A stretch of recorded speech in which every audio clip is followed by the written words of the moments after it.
Oh my God. Let's talk about it. Let's talk about it. Let's talk about it. Let's talk about it. Let's talk about it. Let's talk about it. On the Vera. Hello, hello, hello. How is everyone today? I'm having some difficulty. Can you all hear me okay? Can you please let me know whether or not you can hear me? Can you hear me? Hello, hello, hello. Oh no. Oh my God. Good afternoon, everyone. I'm about to lose my goodness. Hello, hello, hello. Can someone let me know whether or not you can actually hear me? I am so excited today. We have the authors of Parenting with Uncommon Knowledge, with Uncommon Courage here today. And I am going to bring up first Miss Tiffany Bell. Hello, Tiffany. Can you hear me okay? I can hear you just fine. Loud and Okay, clear. great. Okay, awesome. Well, listen, Tiffany is the visionary for this awesome book. And right now, what I would like for you to do, Tiffany, is just kind of share with us a little bit about you. And then we're going to move on to our other guests. All righty. Well, again, my name is Tiffany Bell. I am one of the directors with Success Women's Conference, also known as Success Women's International. Aside from Success, if I don't have my Success Women's Conference hat on, then I am the founder and creator of Nonprofit CEO. I help to build sustainable nonprofits. And so I love just kind of taking my history in the nonprofit world and helping nonprofit leaders, whether we're talking executive directors, board members, committee members, volunteers, really kind of helping them to fine tune their vision, helping them to build out the organization, and then building programs so that they're able to make a very deep and profound impact within their community in regard to building people and solving problems. And then, of course, on the side, I love producing books. And so I'm looking forward to being able to share Parenting with Uncommon Courage with you all today as you get a sneak peek at some of the stories and our phenomenal co-authors and they're sharing their hearts in regard to parenting and helping children to grow up in a life-giving atmosphere with principles that are sure to help them become productive members of our society. So with that, thank you again, Ms. Vera, for having us today. And again, looking forward to just hearing from our guests. Well, I am so excited to have you here. And we're going to talk about all the things that you're doing, the Success Women's Conference. We want to kind of touch on that before you leave today. And let me pull up our other guests, Miss Teresa Gatlin. Hello, Teresa. Hi, how are you? How are you? It is so good to see you. I'm so glad that you're here tonight. And I'm going to give you the floor to share with our listening audience a little more about Teresa. Well, thank you very, very much for having us here this evening. It's just so exciting to me. My name is Dr. Teresa Gatling. I'm a doctor of physical therapy.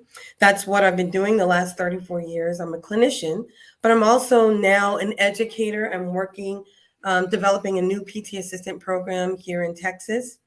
But most of the time, what I'm doing is I'm working with my husband as the co-pastor of Mount Olive Worship Center in McAllen, Texas. And we have, over the last 30 years, been doing a series of relationship counseling workshops about relationships and couples, as well as with raising children. So we really, really are excited about what's going on with Parenting with Uncommon Courage.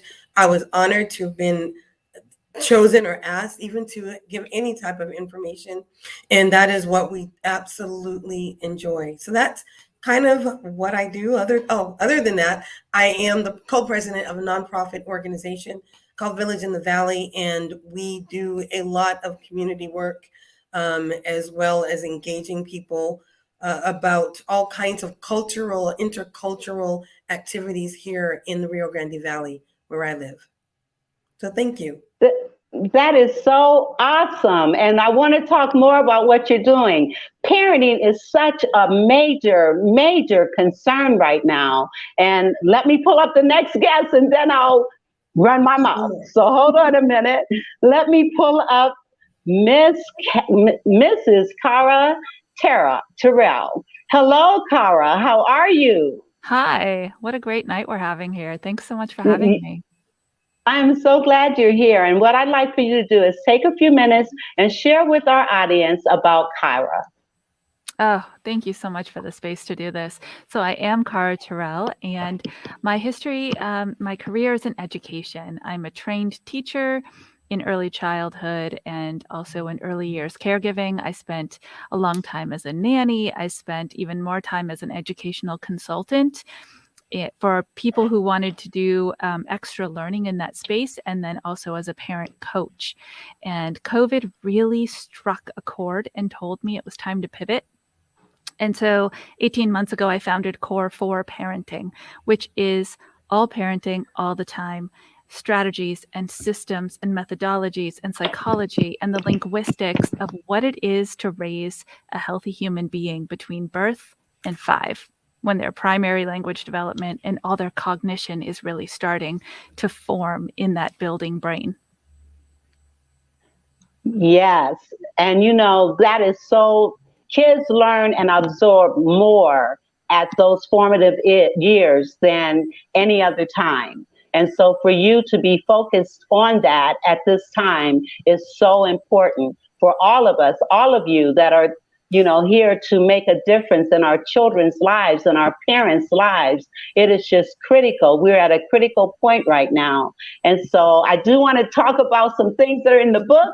And I also want us to give our audience some tools that they might be able to implement as a result of this conversation without giving too much information about what's going on in the book, because we want them to buy the book. They've got to buy the book. But first of all, let me ask you, and any of you can answer this question. First of all, what was it that, Tiffany, I'm going to ask you, what was it that caused you to want to develop and do this book? Well, to begin with, just as a single parent, I remember after losing my husband, my number one concern was how was I going to not just provide for my children, but not allow the stress of needing to provide to overshadow the day-to-day parenting things that would still need to happen, so that, again, they would become positively contributing members of society. I think that, as people, when we get overwhelmed and we're like in survival state, it's very easy to kind of overlook certain basic fundamental things that need to be done within the parenting, within the home to begin with. Again, stress, when you're stressed, you only see here, what I'm saying? It creates tunnel vision. And I just remember having tunnel vision and wanting to make sure that I did it right. Now, again, I have 2 kids. My oldest one is 27. My youngest one is 19. When I had my 27-year-old, I was 20 at the time. And when I had my 19-year-old, I'm not sure how old I was. I think I was in my early 30s.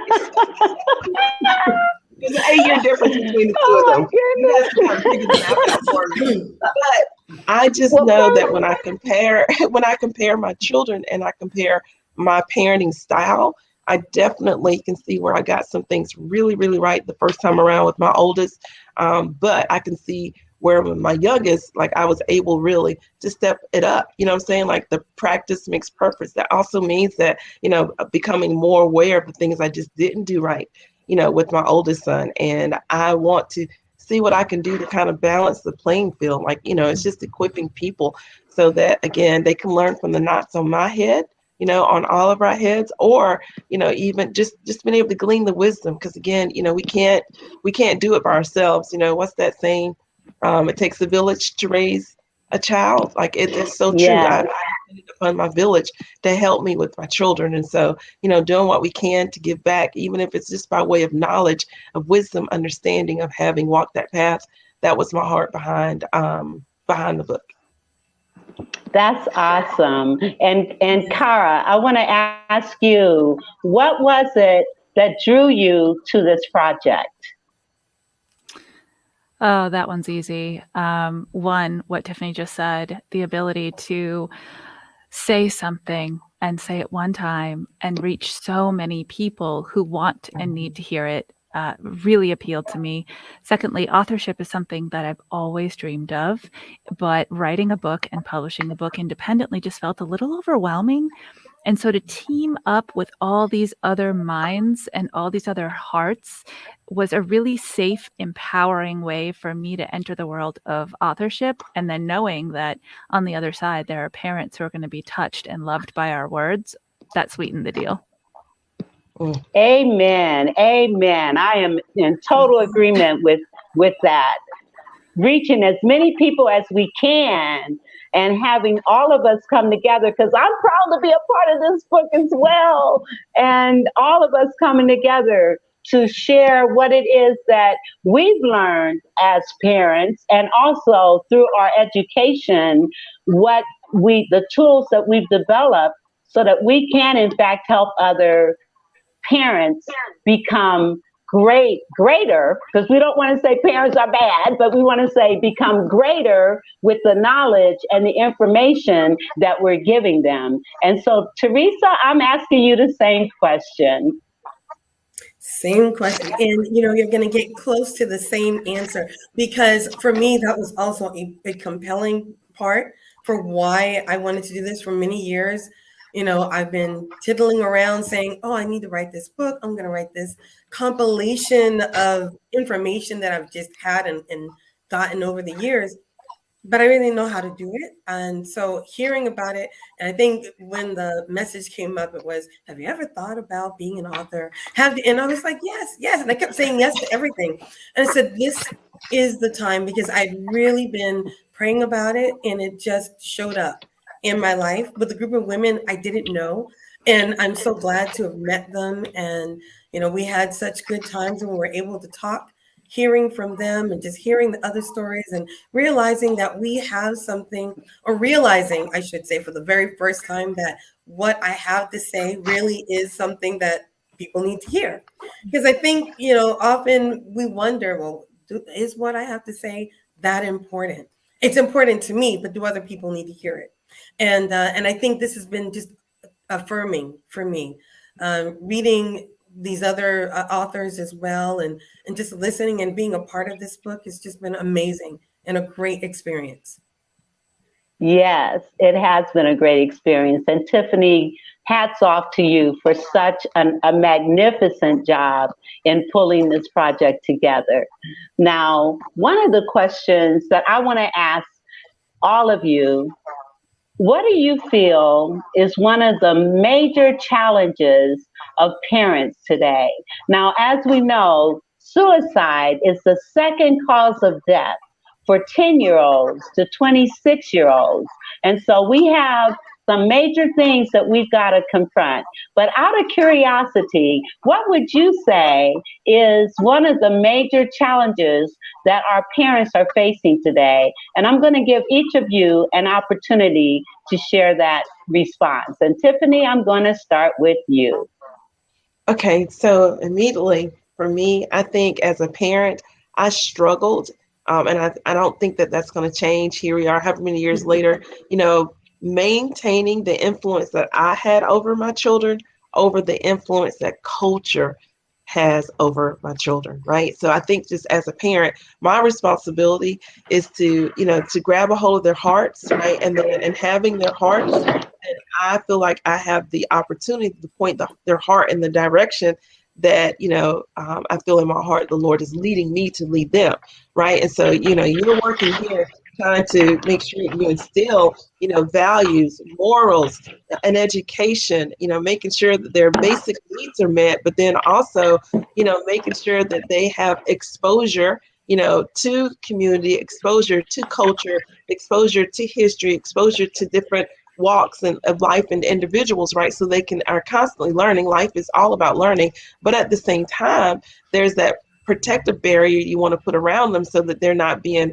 overexposed or over influenced. And so, as your kids are growing, the voices of their friends sometimes become louder and more influential than the voice of a parent. And so just trying to balance that thing out. And then, of course, as they grow, recognizing how much you can actually manage, right? I can influence, but I can't necessarily control. And so there's that balance of giving them the freedom as they grow older to make choices, right? Giving them the freedom to actually have a voice, to have an opinion, to hear them out, but not allowing them to go and slip off the edge. You know what I'm saying? And so Yes. the influence that culture has sometimes, I feel like, may push them towards things that we just, in general, we just know it's not good for you. I've already walked that path. I've already done that thing. You're being enticed. That's a carrot that's being dangled in front of you.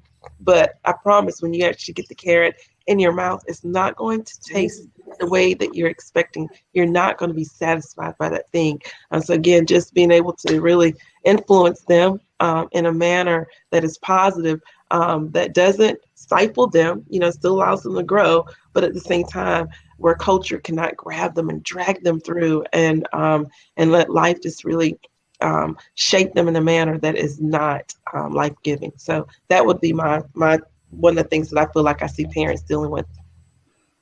That is so awesome. Well, I want to talk about that a little more after I ask these other ladies the same question. I keep looking down at my computer, and I should be looking at my So before I do, though, I do want to acknowledge Amber Lyons. She is a part of the World Women Conference and Awards group that I'm involved with. Thank you, Amber, for being here today. And she says, great stuff, ladies. And she also says, culture is very real, Tiffany. We have to continue to train them up in the way they should go. Keep them covered in prayer. Prayer is so critical, absolutely critical. And I know that all of us recognize the power of prayer and praying over our children, but also praying with our children. And like you, Tiffany, I used to always tell my son the scripture that says a wise man follows the counsel of others. A fool goes his own way. I used to tell my son that all the time to try to get him not to have to go through the pitfalls and the hurt and the other kinds of things that we may have gone through, and we know better. I also used to tell him I have eyes in the back of my head. All right.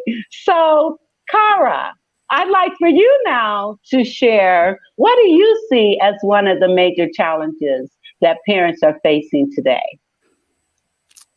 Well, it kind of piggybacks off what Tiffany just said and takes it to the next step. The people I work the most directly with are new parents. And so they tend to be in a more specific demographic. And one of the things that they find most challenging is the connection that they desire to have with their child, the relationship that they see and want to have with their child, but they struggle to understand exactly how to cultivate that connection and that relationship.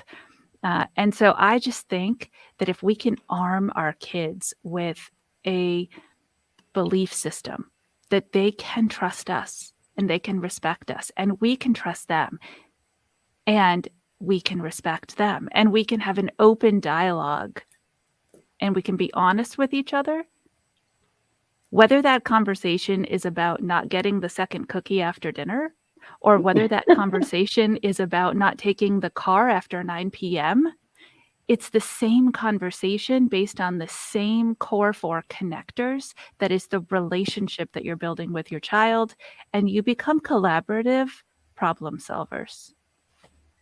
Yes, and that relationship starts at a very early age. You cannot wait until a child is in middle school or high school and decide, okay, I'm going to try to have this open communications with you now, because it doesn't work like that.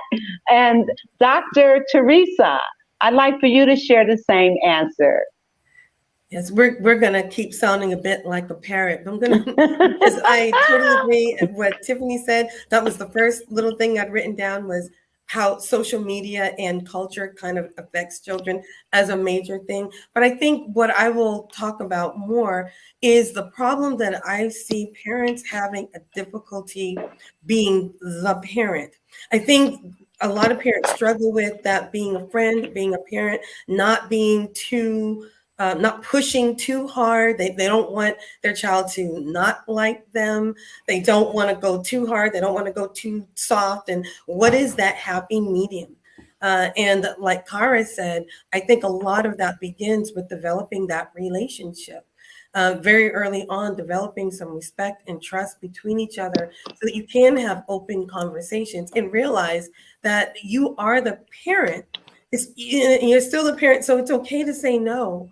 It's okay to tell your child no, but we do have to make sure they understand why it's a no, not just no, but give them information and tools to understand why you're saying what you're saying or why you said yes for that matter. You know, why it's okay this time and not okay another time.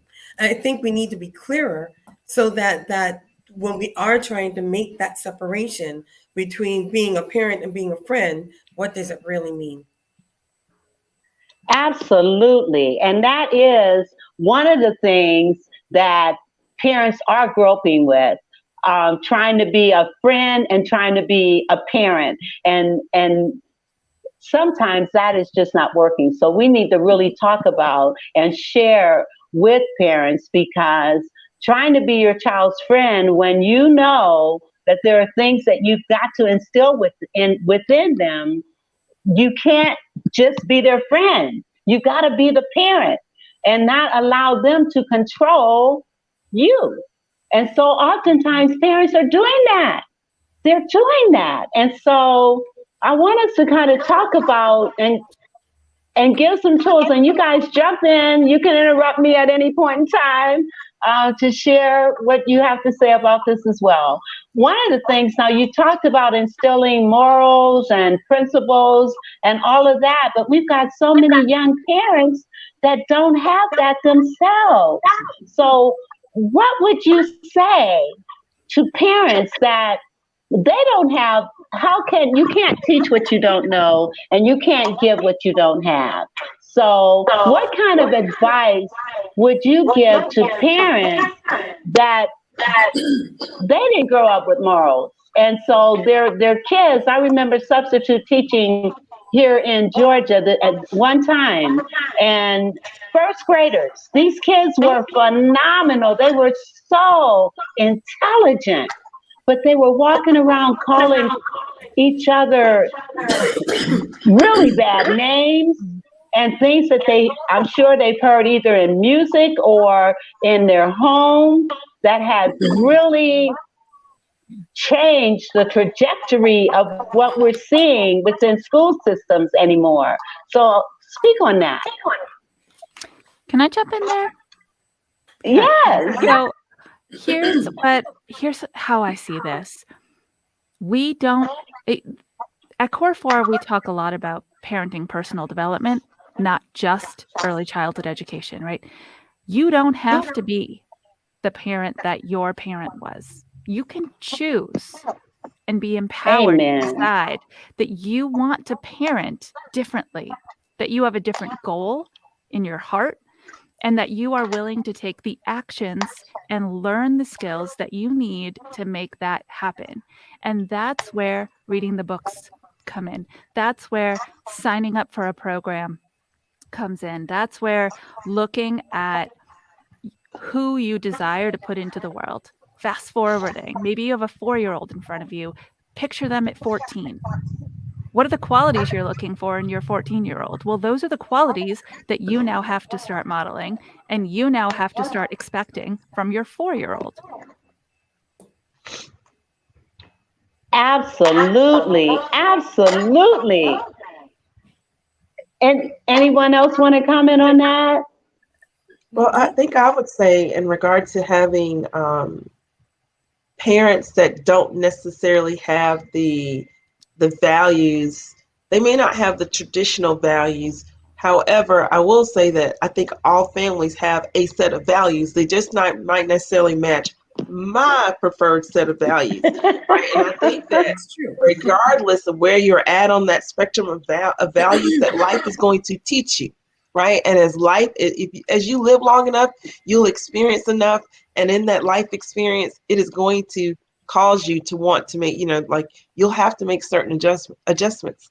Otherwise, at the end of the day, you can either pay on the front hand or pay later. But either way, all of us eventually, you're going to pay based on your choices. And so I think for parents, it's a learning curve for them. Again, as I compare, my parenting style for my 19-year-old compared to my parenting style for my 27-year-old, I'm far more open to conversation now than what I was with my oldest. My oldest, I was more of, okay, so I said it, and because I said it, you do it. I realize now that's not necessarily the best way to parent, but I did the best that I could based on the knowledge that I had then. Now, my Yeah. knowledge base is different. I have grown, I have learned. And so now it's more of we can manage those conversations. And again, like you kind of talked about giving them the room to be able to make mistakes. Like you got to get them. Sometimes you just have to you do have to let them slip off the side of the cliff for a moment. I'm not going to let you go too far down. Mind you, as a parent, my heart can't take it. But I'm okay to let you fall for a bit, they just need to know that when they do fall, I will be there to catch them.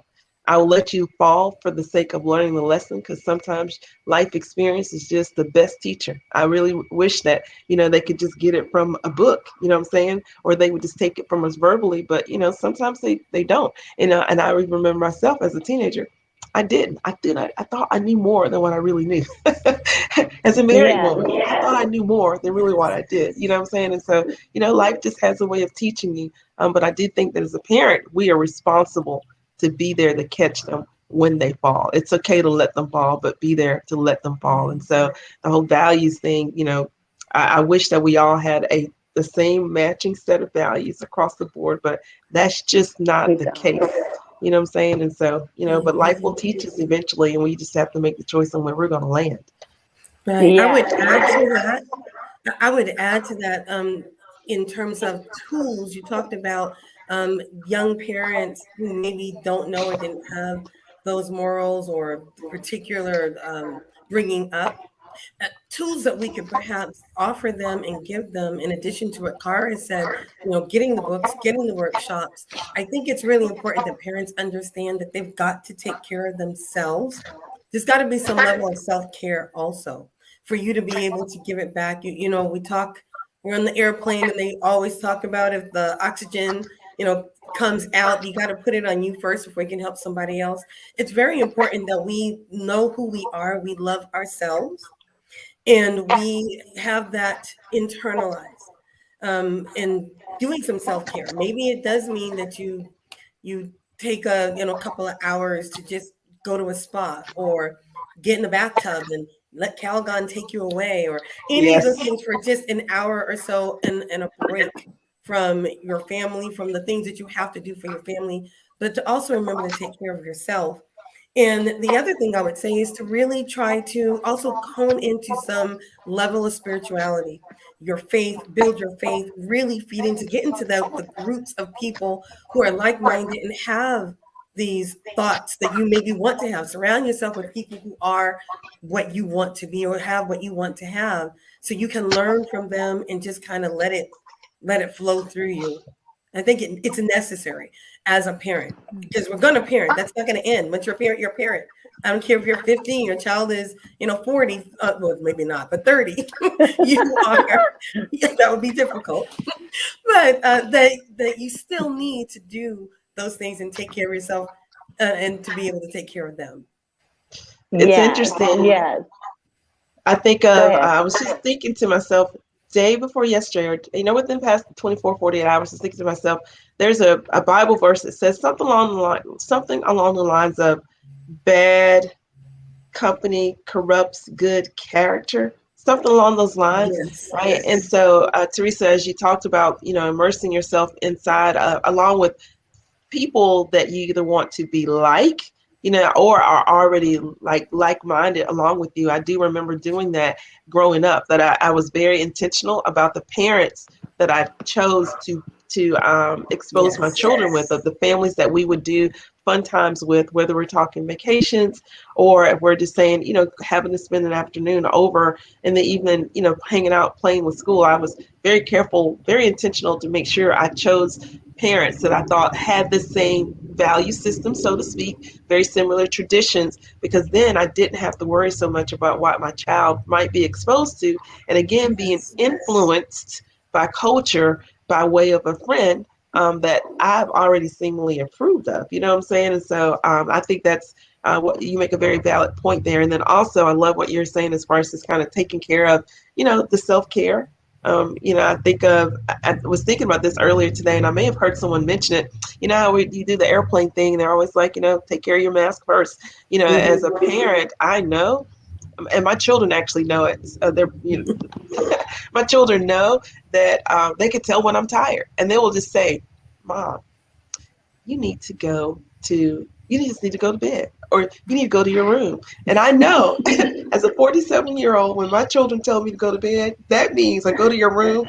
That means that I'm on edge. I need to take care of myself. Yes. So that, I need to go take care of myself. Go get the rest that I need. Go get something to eat. Sometimes I'm like that when I'm hungry. They're just like, go take care of yourself, Mom. And then you come back and talk to us when you get your life together. But for right now, we see that you need to take care of yourself. And, and there's nothing I can say to them. When I hear my 19-year-old say, go to your room, Mom, I'm like, yes, sir. I just go to my room. I just have to submit because it's true. That is so beautiful that you have that kind of relationship with your children, that they can speak to you and you hear them and understand that. So many times parents are not listening to their kids. And Charles, thank you, Charles, for being here. And he says, evil communications corrupts good manners. Absolutely.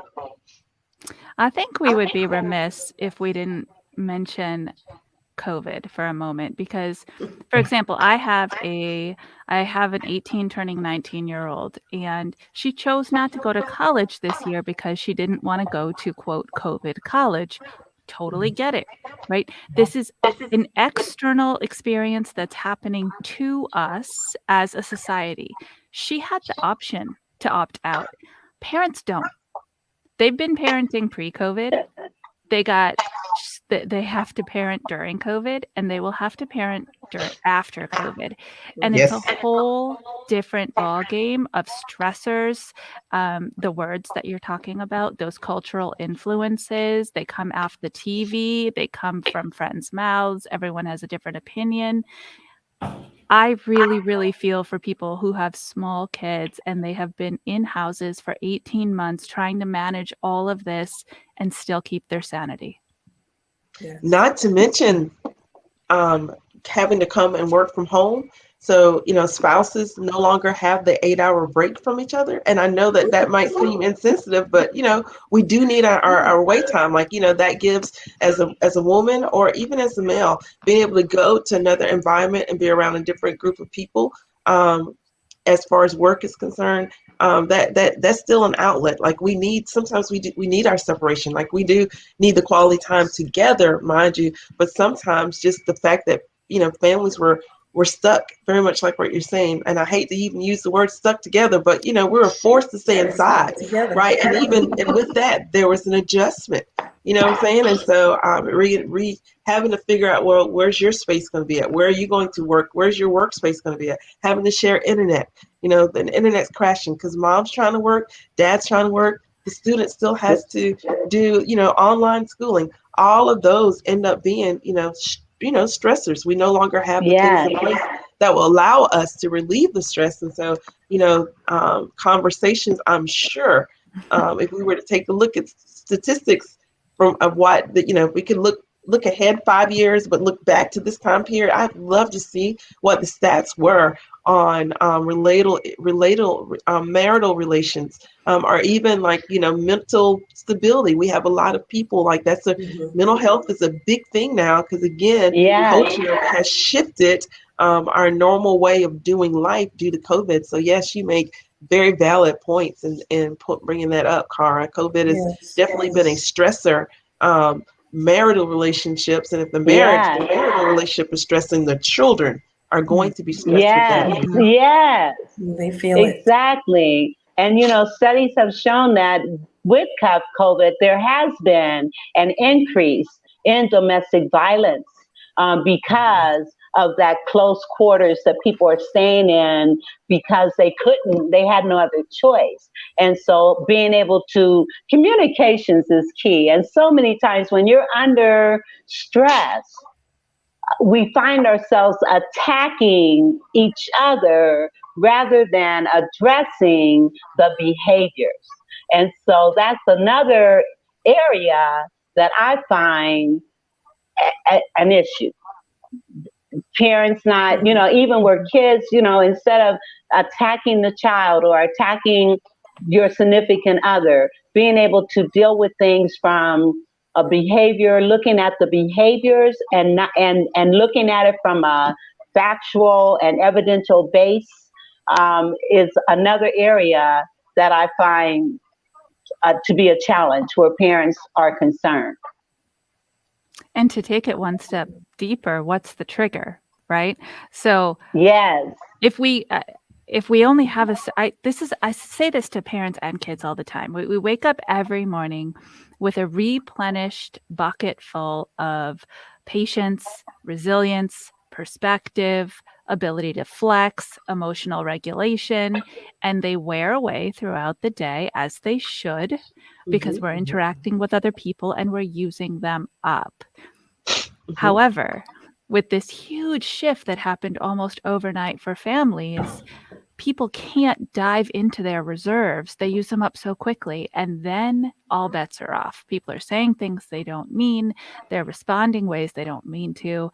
And that's what we know, right? The statistics and the research tell us that negative words and negative actions leave a deeper and longer mark than positive words. And that is Oh, really scary right now. Oh yeah, that reminds me of that Maya Angelou it is quote. scary. What is it? The Maya Angelou quote says, "You may not remember. I might not remember what you said. I might not remember what you did, but I remember how you made me feel." The emotional trauma Yes. is scarring. You're going to Yes. remember not the details per se, but you're going to remember how you felt as a result of this season. And so, yes, very valid point. Absolutely.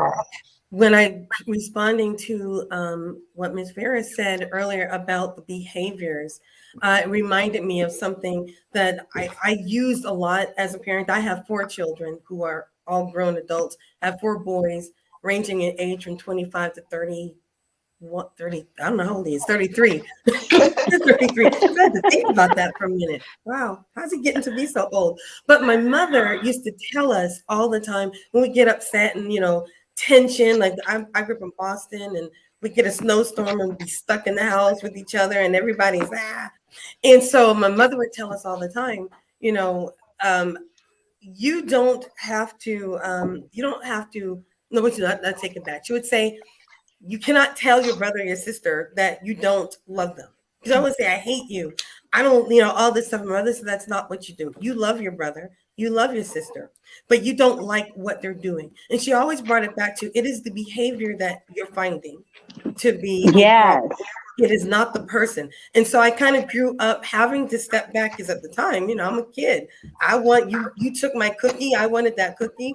I don't like you. I hate you, but my mother weren't allowed to say hate, but she would always bring it back and say, you love them. You do. You just don't like that he stole your cookie. You don't like that. And we would have to say that. And we tried to do that. So I think it's really important that we do separate a person from the thing that they're doing. Because often that does happen. And then, as Kara said, we just say whatever because we're angry, we're upset, we get triggered, and we don't really think about it. So we take that part to just time to think, you know what? It's just that I don't like that you left me home alone, or you didn't ask me to go with you, or you didn't include me with your party that you were going to have. That's what I don't like. But I do still like you. It's not you. But it is this particular behavior. your point. Yes, absolutely. And, because I grew up with those negative words and people criticizing and ridiculing. So, raising my son as a single parent, and he's 38 now, but raising him, because I knew how that made me feel, I made sure that I would address the behavior and never call him out of his name or never attack him as a person, because I know the impact that it can have on a life, and it can be sustaining. It can be, it can last Yes. forever. And just like Cara said, those negative, and it's so easy to be negative. It takes effort to make sure that you're going to be positive. It takes effort to calm yourself when you find yourself getting all riled up. And so for parents to be able to understand and have that wherewithal to control themselves in the midst of whatever it is we're going through. Awareness precedes change. And once we become aware that we do have control, we do not have to get all bent out of shape. We do not have to communicate with people any kind of way. And like Tiffany said, being intentional with our actions and our behaviors. That is so important. And So our important. words. And our words. I loved what you said about reframing the language, right? Maybe it's my linguistics degree talking, I don't know, but I'm very intentional with what I say, how I say it, the tone I choose when I say it, and then the outcome I'm looking for, which is the other person I'm talking to, not necessarily the child, by the way, sometimes the husband, right? Mhm. The other person I'm talking to and how they're going to choose to respond to me. But we don't have any control over how other people respond to us. But I think sometimes by us coming from a different place can alter how they respond back to us. Mhm. For sure. Yeah. For Yes. sure. This is great conversation, ladies. Yes. I, I mean, this is awesome. So the book. Now I know we probably touched on some things that are in the book already. Have we? Yes, we have. Have Okay. we? I guess I should ask instead of Yes. saying yes, we have. Okay. So what I would like, let's kind of look at what are some things. We talked about some of the behaviors, and before I say that, one of the things that was very important to me was making sure that I knew the parents of the children that my son was hanging around. That was Mhm. critical, Yes. absolutely critical. And Yes. I don't think, I think a lot of parents are just letting their kids go with whomever and play with whomever and be involved with whomever. Even when he was a teenager, I still wanted to know the parents of the people he was hanging around. What are your thoughts on that? Ooh, that is so. I mean, and as I had four boys, and that was definitely how we felt. And there were times it didn't matter when they were young, when they were older. It was they knew exactly what we needed to have. If you wanted to go over whoever's house, well, hold on. Who is whoever? What's their name? Where do they live? And where's the parent? We had to talk to their parent. Even when they started dating, and that was interesting to them. I'm like, oh, now I need to know who is she, and who is her parent. Yes, Where do they live? And yes, so important. we really did make it. It was important. We needed to know because we loved them. We cared about them. We want to know because I want to know where you're at. It doesn't mean I'm going to come and get you. I'm not trying to be all up in your business when you're out with your friends with our permission.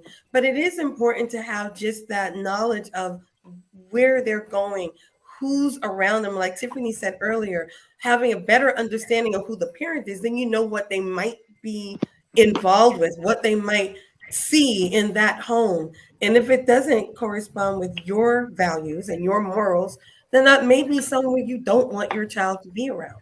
So it is I feel anyway, it's very important that we do understand.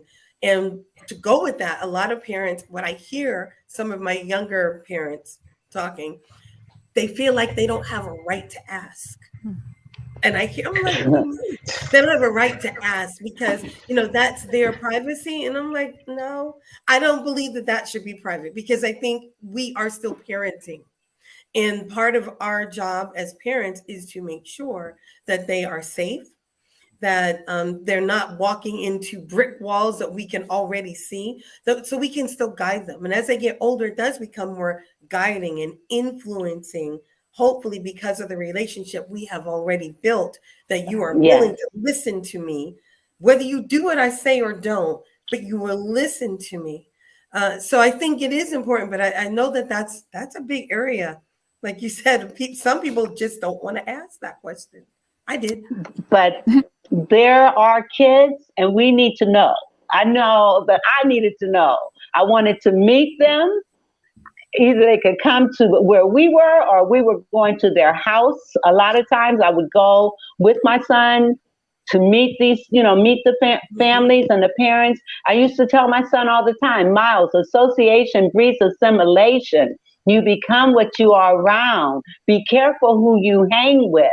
And there was a point in time as a teenager when I was working full time and going to school and trusting that he was doing the right thing, trusting that, right?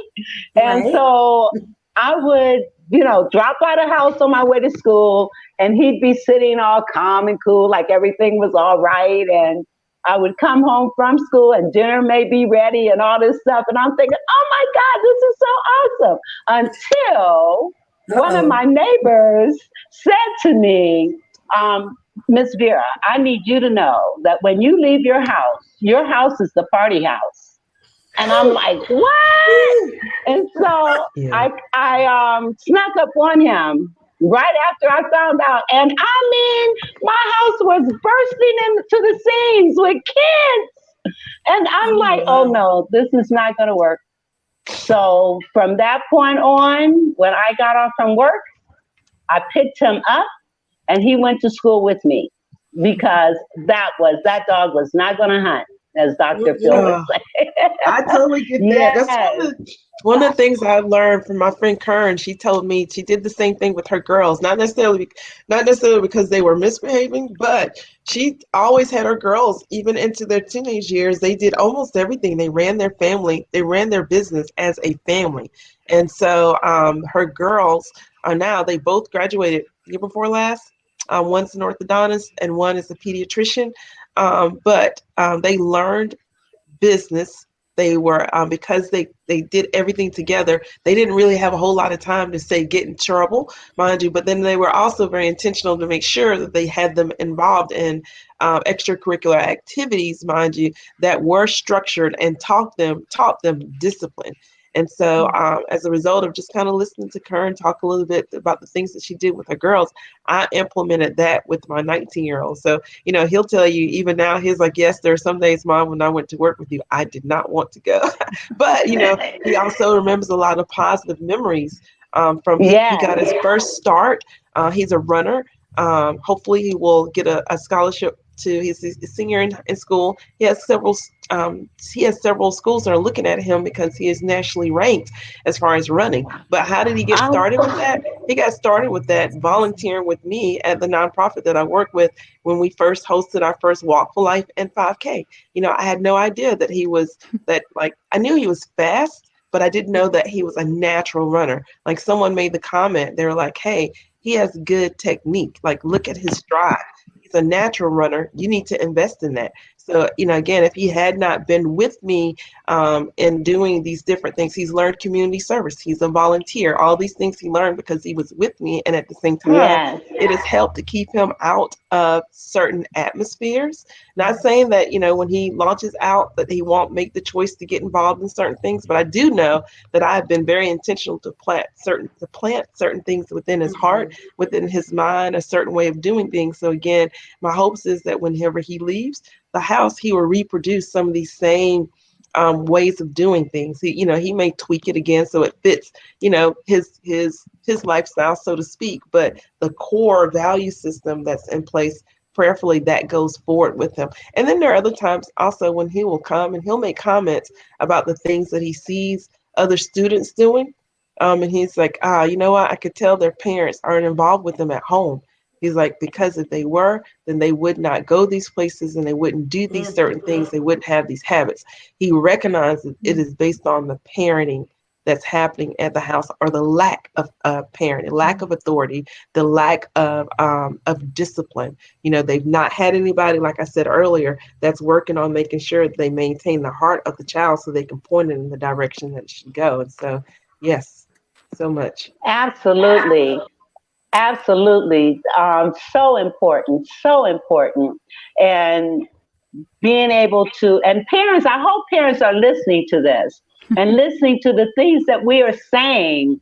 Pay attention to your children. Take them with you, when you're doing things, so that they can get that exposure to the positive things that you are doing. And that's going to help them that's going to make them more rounded and all of that. I used to take my son with me with volunteer things that I was doing, because I'm a single mom. So he had to go with me, a lot of the times. But I'm glad that I was able to do that. Or I had the wherewithal to do that, because it did help him to become more well-rounded as a person. And so, parents, we lost Tiffany. No, I'm here. We lost Teresa. Teresa. Yeah, hopefully she'll pop back in.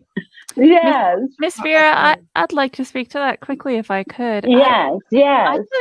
So because I'm a foundational worker, right? I get in there and help people structure the foundation of their child's youngest years. A script that I encourage them to use is, it's my job to keep you safe.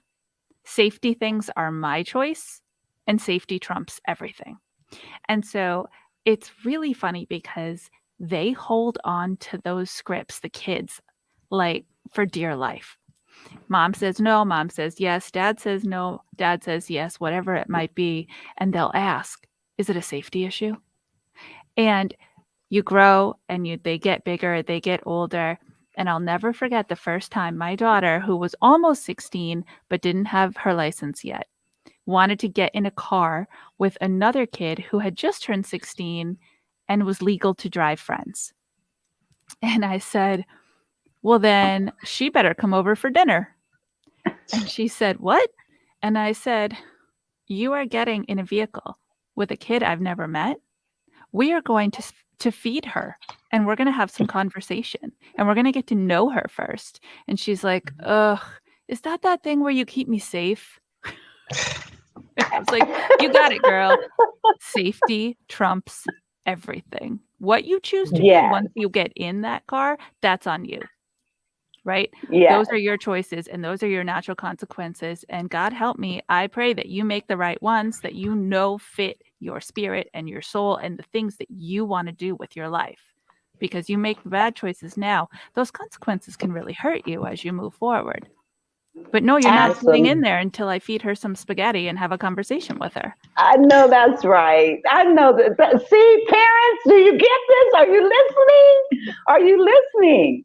The other thing that I want to kind of touch on is parents that are exposing their children to all kinds of people.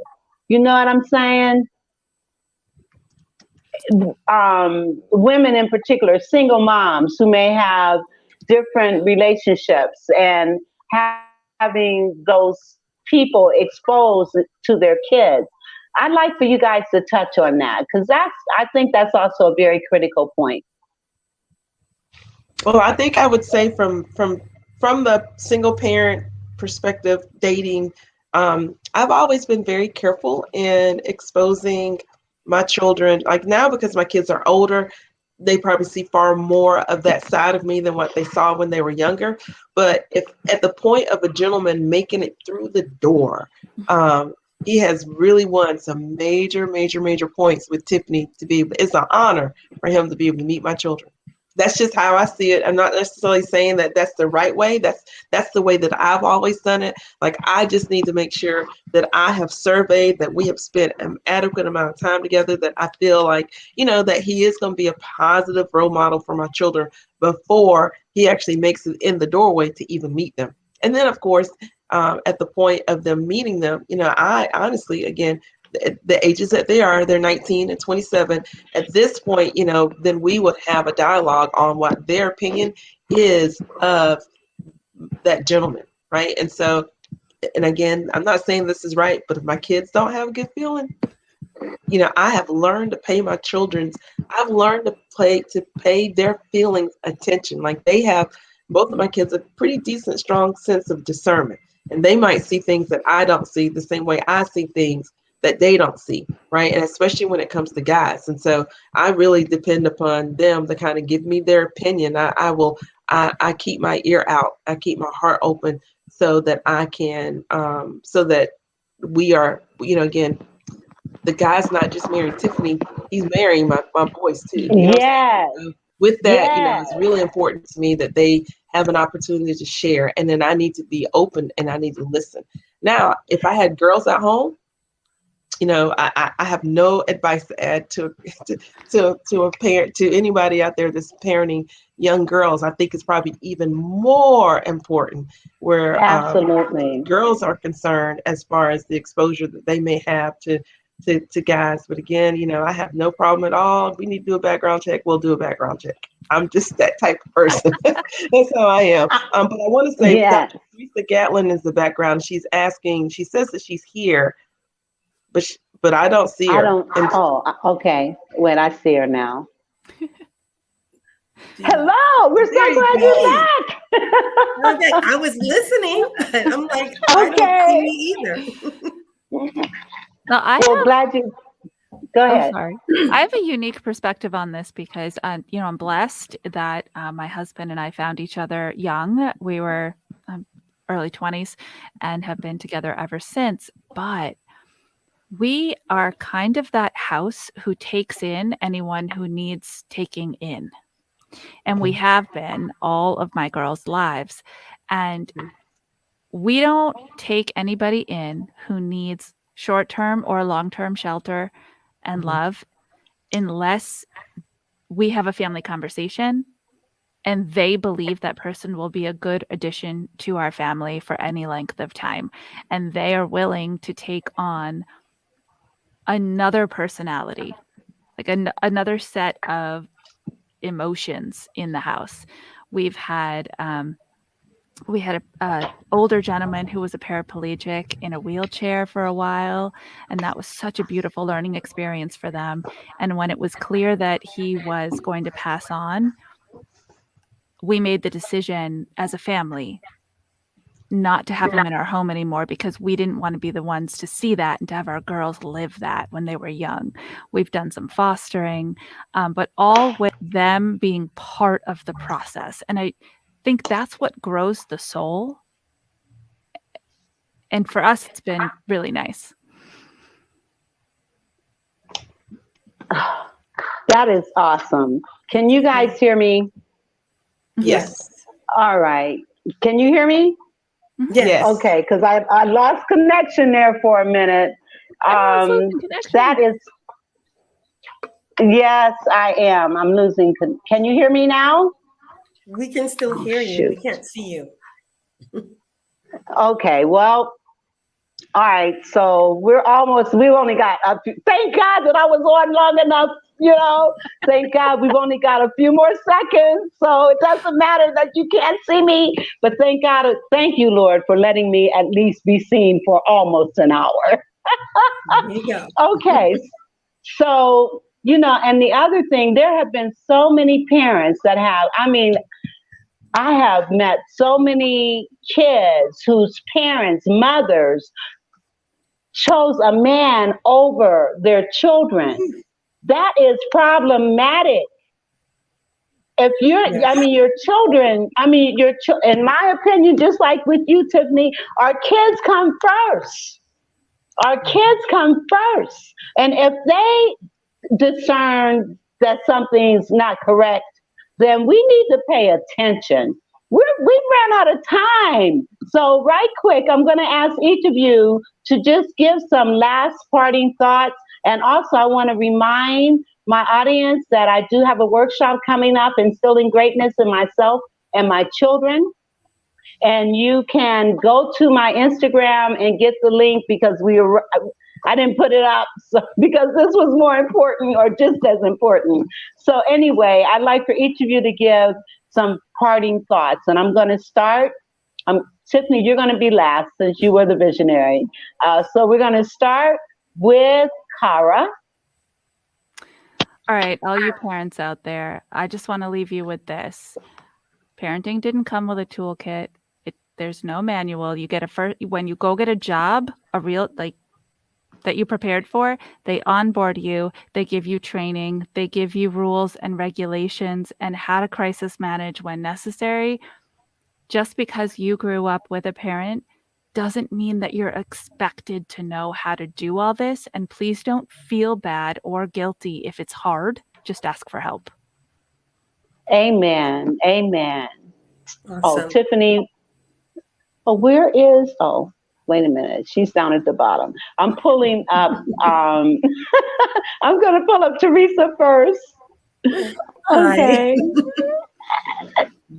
What is it that I would like to leave parents with? I would say, parents, remember to respect yourself and respect your children. Give them the space to be children that you listen to. Hear what they have to say. Don't just give information or direction or commands, but to be willing to hear your child and speak to your child, not at them only. So just that respect is a two-way street, and it includes your children.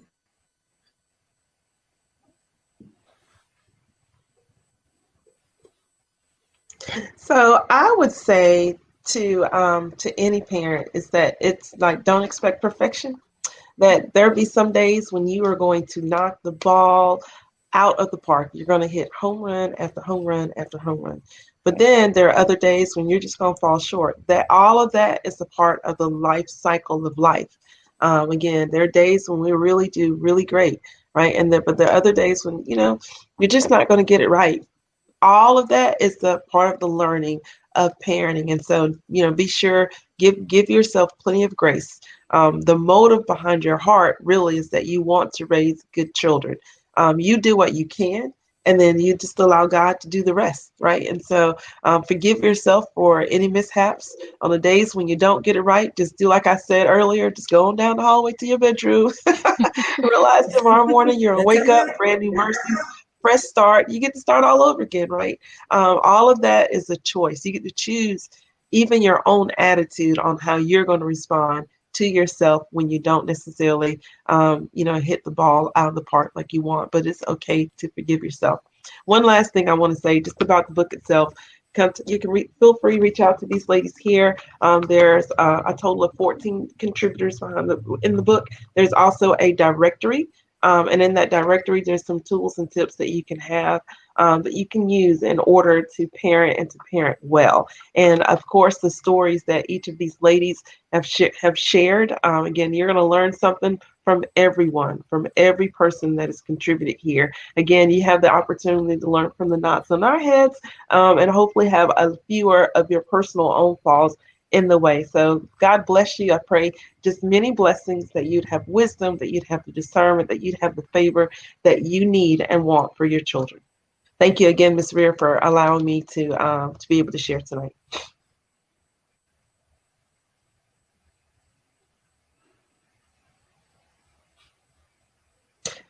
You're still having some technical difficulties, I take it?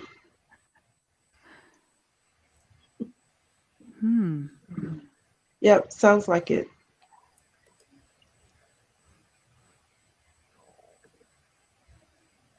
Well, maybe I was going to say while we're waiting for her I'm going to check out her Facebook page, and maybe we can share the information about her event that she has coming up. Let's see if I can find that. That would be awesome. Yes.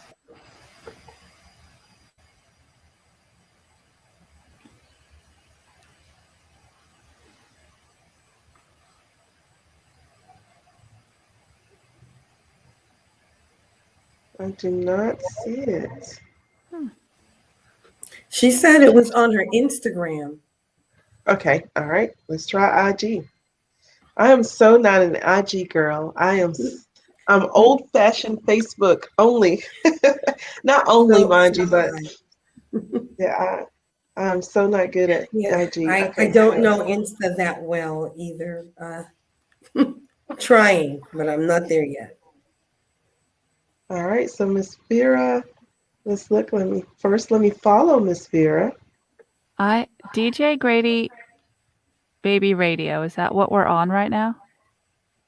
Yes. Um, A Is it? comment that says, I have lost connection. Thank you for being here. okay, so I wonder if it means are we still live on Facebook? It kind of It looks says that we're way. live. Yeah, it does say that we're still live. Mhm. Yes, Okay. we are. Yes. So, Yeah. should we tell people how they can get the book? The book, Yeah, I let's do guess. yes. Yes, that would probably be good. So, Oh, hold on. Incoming. I'm going to okay. Miss Vera would like us to tell you that she is going to end the show now. Thank you so much for being here this evening and sharing this space with us. The book is available on Amazon. Is that correct? yeah, Amazon, or they can reach out to you Yes. guys directly and purchase directly from you, and then I'll get them out in the mail to them. Okay.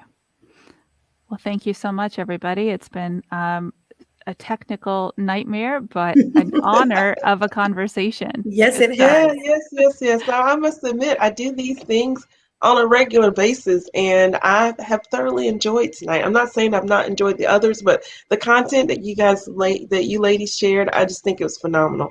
Really, Yes. truly phenomenal. So thank you very much again for one, Thank taking the you. time out to be here tonight, but then secondarily, that you're willing to share a piece of yourselves with women. So thank you. All righty, Facebook. The Vera Thomas Show. The Vera Thomas Show. The Vera Thomas Show. The Vera Thomas Show. Let's talk about it. Let's talk about it. Let's talk about it. Let's talk about it. Let's talk about it. Let's talk about it. On the Vera. Good night. Thank you.